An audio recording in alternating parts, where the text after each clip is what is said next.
to another exciting edition of Pages Promotions Virtual Book Festival Autumn 2020, a production of Indie Reads TV. We find our home at CMM TV in Troy, Michigan.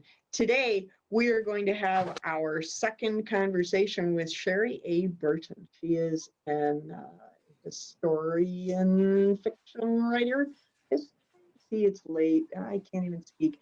Historical fiction writer, and she writes this really cool saga about the orphan train children. So this is going to be a lot of fun.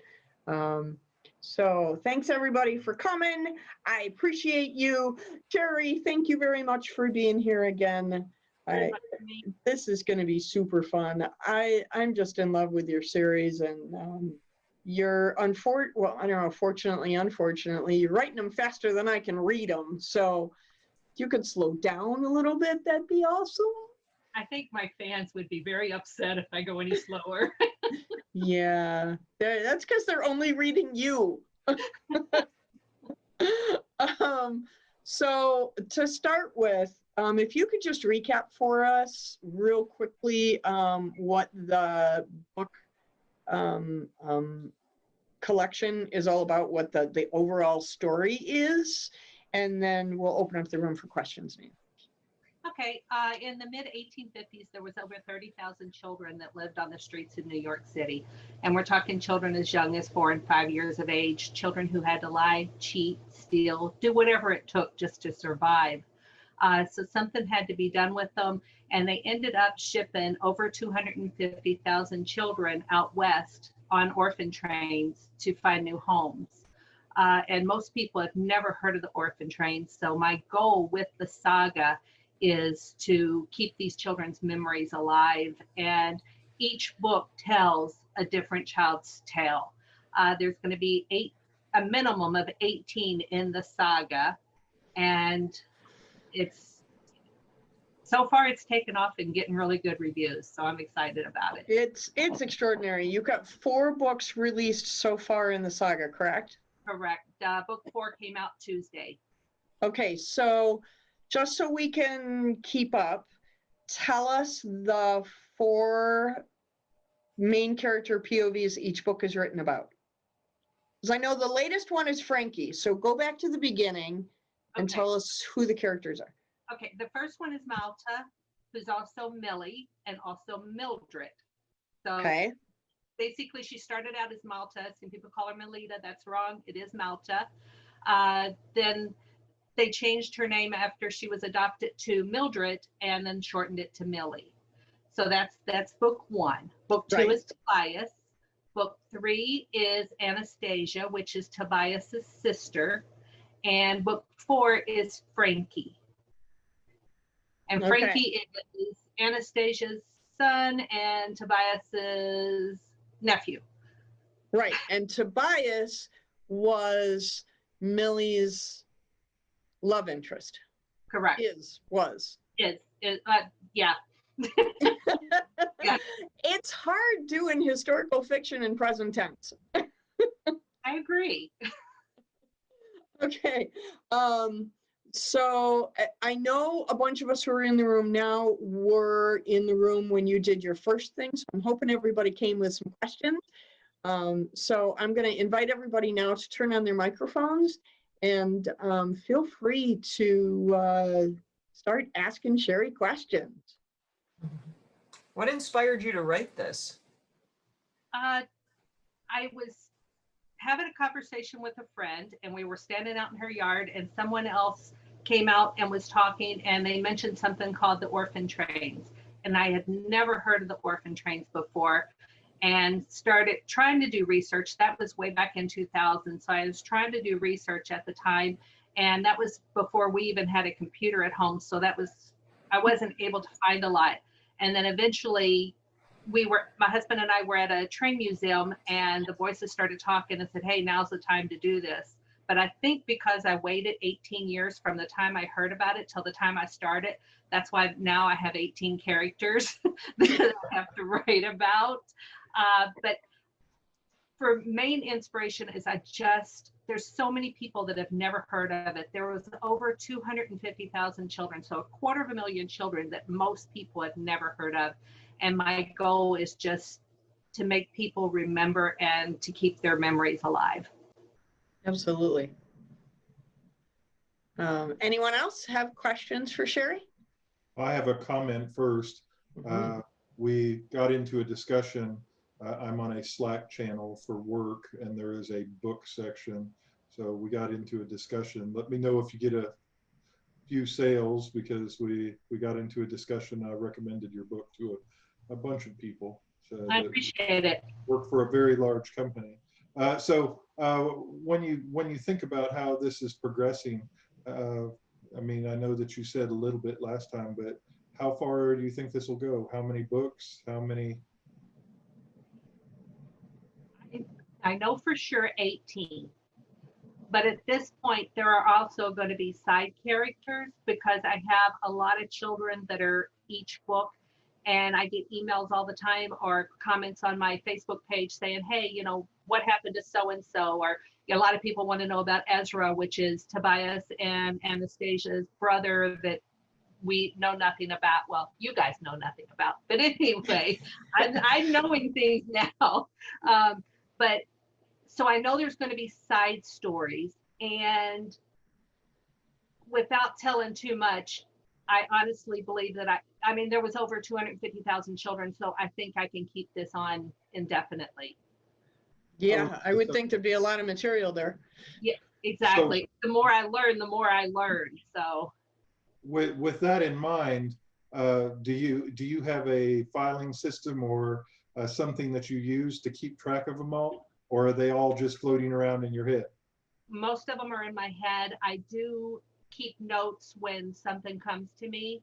Then I'll put it in an actual folder with their name on it. So every time I get some kind of information, I do use real history. There's a lot of history in these books.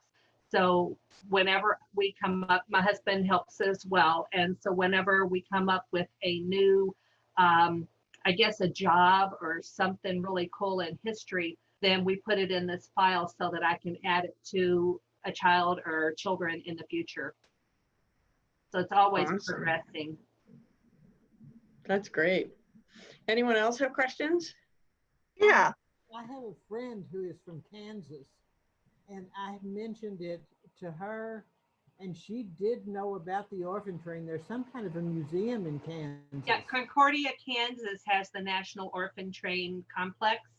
It is a museum. They do a lot of stuff there to help keep the children's memories alive. They have a lot of statues around the town.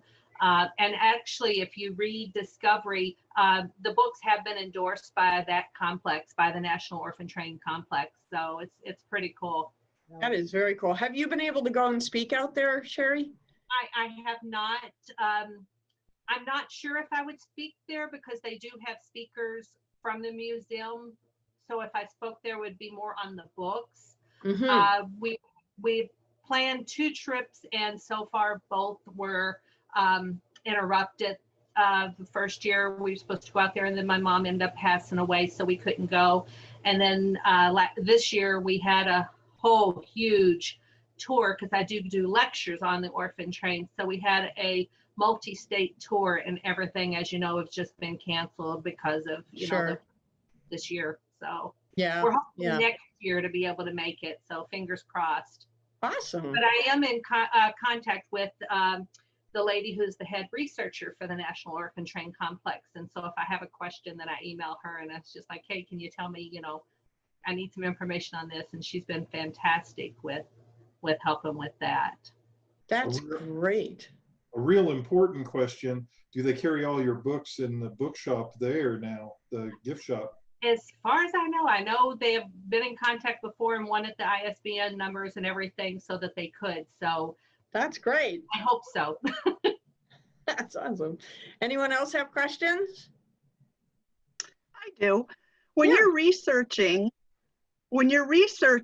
how much of that involves actually getting to go talk to people? Like I saw you just went and talked to a clown, and that was real interesting to see. Do you get to do that very often?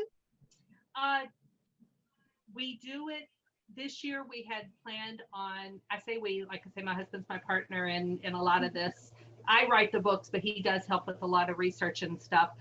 Not all of it, but a lot of it. But we had planned on going to there's a circus museum in, I'm not sure if that one was Wisconsin. There was one in Wisconsin, and then there was another one somewhere out west that we had planned on going to. So different places. The books will eventually move into the Appalachian Mountains, and so we are planning to go there and check out different things as well.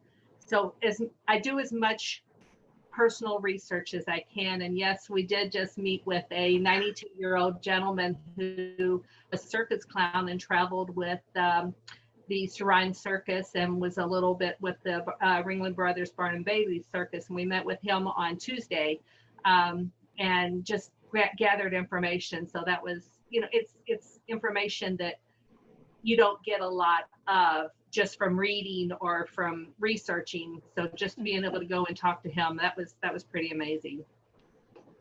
But It how was fun. incredible to be able to get that firsthand understanding of life at that time. That's very cool. Absolutely. Absolutely. And the pictures were great.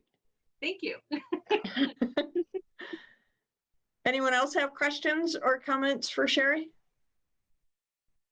Was there any, sorry, Kate, go ahead. No, go ahead. It's fine. I'll go next. Okay. No, I was just wondering if there was any attempt to keep siblings together. If they could, they did. But a lot of the people that ended up adopting the children had families of their own. So they were taking in more children. So that did not happen in a lot of cases. What they did try to do is if they could not keep them together, then they tried to at least keep them within the same community so that children would at least have some kind of contact. Again, did it always happen? No, but it did, when they could, they did try to do so. Kate, go ahead. So obviously you've done a ton of research, continue doing lots of research. How do you keep track of everything that you learn, writing down? What is your process or your method for keeping track of all of the research that you have to do? Again, just writing it down in Word and then put it into the particular child's file. Other than that, it's kind of in here. So you record all of your, I'm hearing files, and I'm having evil flashbacks of filing cabinets with manila file folders and paper. Are you doing it that way on hard copy, or are you doing everything digitally? Now I'm doing everything digital. When I first started the writing process, everything was written down. I mean, my first book was written by hand on this red clipboard, which I keep. It's been through heck, but I keep it to this day. But now I'm a slow typer. If I don't know what I hunt and peck when I'm looking over here. If I know what I'm doing, then I'm good. But if I'm looking over here and trying to do it slow, and then I'm trying to read my own handwriting, it was a disaster. So it's easier for me to put it on the computer and keep it in files that way. Awesome. Anyone else have questions for Sherry? Go ahead, Luba. I know it's a very expensive thing to do, but your writing was just so visual and wonderful. Any thoughts about doing audio versions of your books? I've been in talks with one gentleman. It's still early in the process because I don't know if you've done it before, but it's not a cheap process. So, I've got a gentleman that I have been talking to, but we're very early stages so far. And then to try to find out, he's got a nice voice. It's a subtle voice where you almost lose the voice because you're listening to it. I like the way he sounds, but that was the hard part too, is because some of my books are male, some of the books are female. So trying to find somebody that was going to be able to do that. Yeah, that's a challenge. Any other questions for Sherry? Okay, I've got one. Okay. I know that this is not the only work you write. Right. You've been writing since before Discovery was published. Correct. And you have a collection of a whole bunch of other books. Can you tell us a little bit about that? And then I know that those are strict fiction, where these are historical fiction. So the second part of my question is, how did you move from 100% fiction into all this historical stuff? Did the characters just knock on your brain and say, you must tell a story? Or did you seek out this different genre? Yes, I started writing in romance. They're the kind of romance, they're not,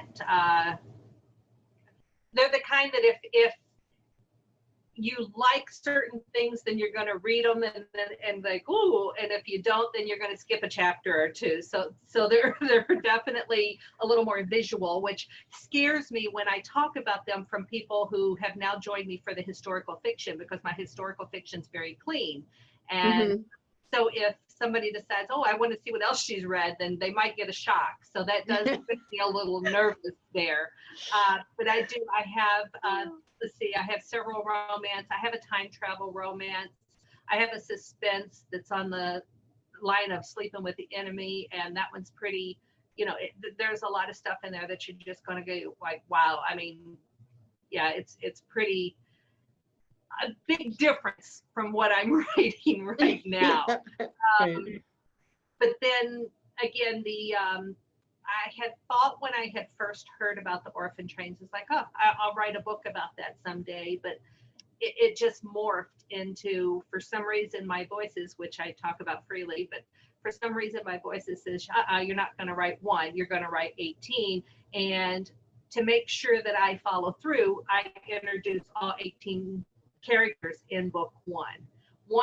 Number 18 is still a mystery. I have not given that away to anyone, but I do introduce 17 children in book one. And so each one of the children will have a story to tell. So are you working on anything else while you're doing this, or is the Orphan Train Saga just your primary focus of attention right now?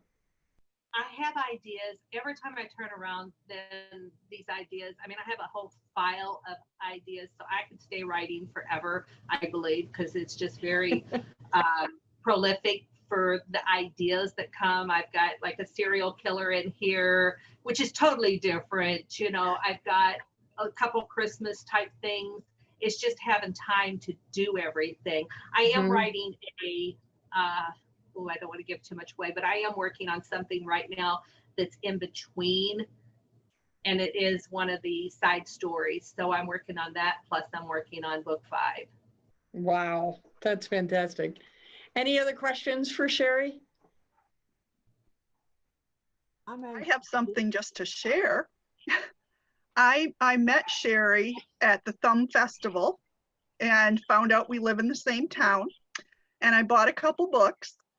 And from there, I read several books a week. I just love to read. And so I read them right away. And as I'm reading, there's a road, Henderson Road, and I'm thinking, well, that's right down the road from me. And I used to live on that road, and my family were the Hendersons, who the road was named for. So as I continue reading, there's a house in the story. And as the story goes on, I realize I've lived in this house. This has got to be where I lived. So I went ahead and I sent Sherry a message, and sure enough, she had lived in the same house that I had lived in right after I got married. And that was just a very cool connection. So, That's remarkable. yeah, Wow. I was pretty excited when I figured that out. So That's very cool. Jane, did you have a question? Yes, I haven't started reading the book about Frankie yet. I'm anxious to get into it, but I'm waiting. I've got some minor surgery that I have to have done, and Frankie's gonna be my get well reading, recovery reading, I guess I should say. But I found out that Sherry and I are semi-related, so. My gosh, the world just keeps getting smaller and smaller. Yeah, she came to one of my events. She bought a book, and the next thing I know, she's messaging me and saying, "Hey, I'm related to so and so." So it's pretty cool. My nephew is actually her cousin. It's remarkable. Yes, I had asked my husband, say, now what did you say your nephew's cousin was? What name does she write under? Because, you know, I knew her by her by her married name. Her And, legal name. and she tells me, and you know, so I go back and I'm putting my stuff away from the convention that I had attended, and I pick up the bag with the book in it that I had bought, and it's like, I bought her book. I talked to her. And I know her mother, you know, it's like, oh my goodness. And it was like, my goodness, talk about a small world. Absolutely. Does anyone else have questions for Sherry? Okay, I've got another one. This is an extraordinary story, and I was so captivated when I read Discovery. And I had you on the TV program, and I just couldn't stop gushing about it. It's just fabulous. So my question is, have you considered writing a juvenile version of these books, kind of condensing down the individual character stories? I'm especially thinking about Tobias Mouse, and have you considered writing, for instance, Tobias's story in a condensed version for like middle grade readers, so that they could be exposed and educated about the orphan trains? Well, it's funny because when I started writing the Orphan Train Saga, I honestly thought that it was for adults. You know, that's what I've been doing. So that was my target audience. I've written a few children's books, but they're picture books, so nothing like that. But since being published with the Orphan Train Saga books, I have gotten emails from children as young as 9. And just what was a week or so ago, I got an email from a lady whose grandmother rode the orphan trains, and she has her 8 and 9-year-old children reading the books, and they're using it as a learning thing to show the history of her family. Wow. So while they're for adults, I have children. I mean, I've crossed this whole generation gap thing.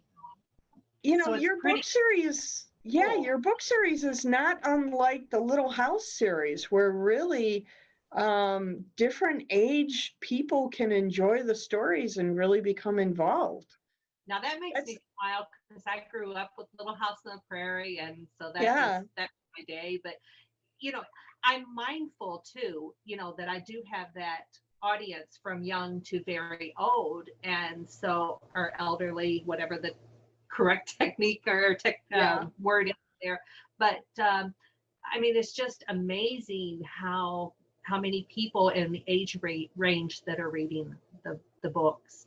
And the ones that I'm working on, my little extras, my Orphan Train extras is what I'm calling them. And they're going to be, like you say, condensed. So they're not going to go from the very first memory to the last. They're just going to go to when they get adopted or so shorter novella style works. Correct. Okay, awesome. And again, they're in between books, so they'll be less money and then shorter, and just kind of to tide my readers over so they're not like, where are you at? Why ain't you it's basically to keep people from screaming at you. That's what it is. Pretty much. Plus, stories need to be told. Right. That's awesome. When I was reading Discovery, I thought the writing was so visual and the writing was so tactile that I thought this would be such a cool thing to develop, like a coloring book history, so that kids can really become engaged in the history while they're learning the story. that's how tactile I found your writing to be, was that I was transported back to being a young child where I was going, I could color that picture. That's Oh, cool. that's awesome. So something else, if you get bored, that's something else you can think of. Well, I have been in talks with an illustrator to do some, I don't want to say graphic novels, but maybe to put some illustrations with the smaller books. That would be great. Very, very cool. Like when Tobias was in the train wreck, you felt like you were with him on that train wreck. Yeah, it's pretty astounding. I mean, I can remember probably the most vivid scene for me in Discovery was the wedding. It was so vivid and in its way incredibly beautiful, and I was just captivated by it.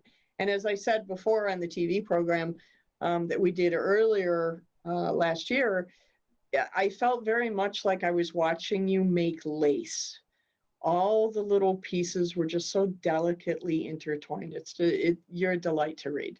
I appreciate that. And I know you have only read Discovery, so I am eager to find out what you think when you read the others, because you will see how intricately connected that all of these characters are, and how when you think you know one character and then yet you read that character's book, you're like, I didn't know. I mean, because it's just, Letitia's just, she's shaking her head. I mean, Yeah.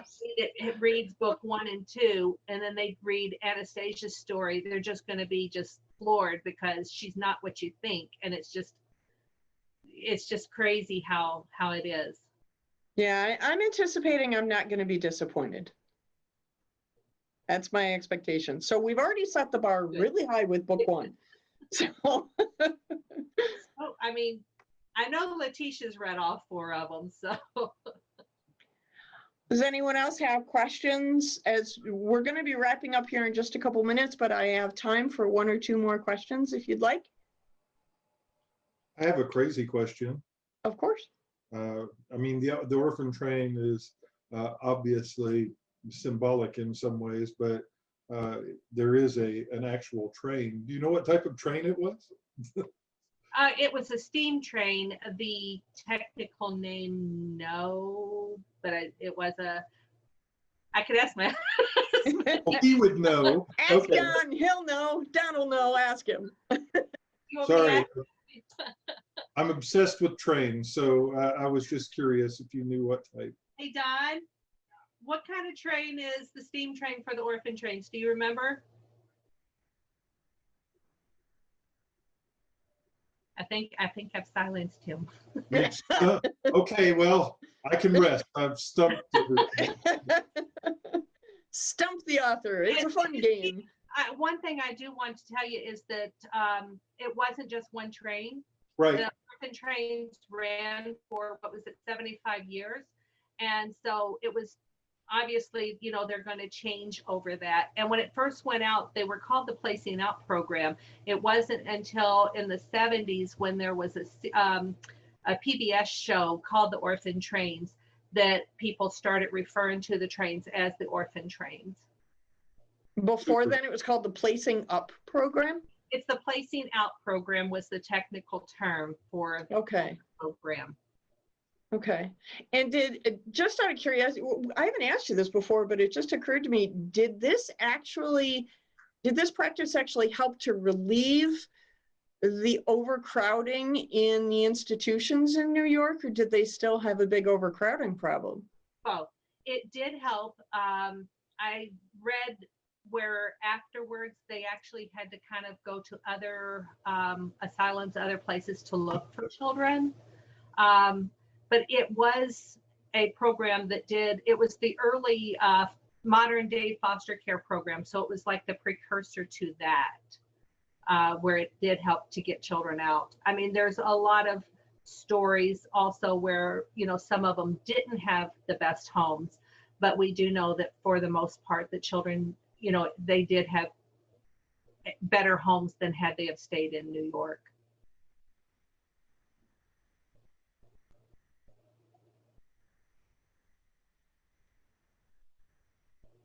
cannot think of her name right now, but in Anastasia's book, the young girl that was one of the women that worked at the asylum. Clara? Yes, she turned out to be the actual daughter of one of the headmasters. Right. A book about her. Possibly. I'm not sure 100%, but possibly. Would be one of the ones that would be an addendum, so to speak. Right. She wasn't an orphan train writer. I can speak with confidence that she was not an orphan train writer. Yes. So I am trying to stay with the orphan train writers. Now something might come up later to where it changes my mind and say, you know, that yes, that we can do that. But right now she's not on the list. Okay. Super. Did we lose Diane? We did. Uh-oh. We're still Free being for all. recorded. Shh, don't say anything. Everybody behave yourselves. You know, right? Boring, so The teacher's gone. But we have to ask does anybody else have questions for Sherry? Wait, I did just think of one, and it was because I was thinking about the Little House on the Prairie series, which I gave a couple of my nieces as Christmas gifts one year. Would you ever consider creating a boxed set when you're finished, specifically encompassing all of them? I think that would be just an amazing gift to give to someone. Absolutely. I mean, I can picture it in my head where the whole box is like a train and you can see the train cars. Oh, cool. I would absolutely entertain that if I could figure out how to do it. I've got an awesome design lady that pretty much can do anything I need her to do. So I think between all of us, worst case basis, we can do it on ebook, but I would love to be able to also do it on for the saga. And one of the things, I call this the TOTS, the Orphan Train Saga, the acronym is TOTS. And if you spell out the Orphan Train Saga, it's 18 letters. So there's going to be 18 books. So I guess in hindsight, the only thing that I wish I'd have done is maybe be able to, everything's a one-word title, because it would be too crowded if I would do such and such and such with the Orphan Train Saga. So I do one word that encompasses the whole book. So the only thing that I would do different if I had a chance to go back and do it would be to title each one of them so that it would spell out the Orphan Train Saga. Oh, that's so cool though. I love how that lines up. It was pretty cool. It almost feels like it was meant to be. Yeah, exactly. Yeah. So even my license plate, or my vanity, not my actual license plate, but my vanity plate does say TOTS. Nice. That I Very just cool. I just keep Yes. thinking though, that would be just such a cool present, because I'm even thinking back to, I remember when I was younger, I got like a box set of the Boxcar Children. Exactly. You know, and that kind of thing, and I like, one was the Black Stallion series and all that kind of stuff. Right. And just those are some of my favorite book gifts that even now I remember when I received them. Was it Christmas, was it birthday or something like that? So I absolutely love that idea, and you're already moving in that direction, so that's Exactly. so cool. Yeah, I've got a box set that my husband gave me many years ago. I always liked the author Gina Ohl, and so it's the first 3 of her books in leather bound edition for the first 3 books. So yeah, it's definitely something that I would love to be able to do in the future. Nice, very nice. Super. So thank you everybody for coming tonight. I really, really appreciate your time today and everybody's indulgence. This is a fun book. The whole series is just going to be spectacular. I know I'm starting book 2 coming up here shortly. I promised Andrew I'd read his book first. So, so I appreciate all your time tonight.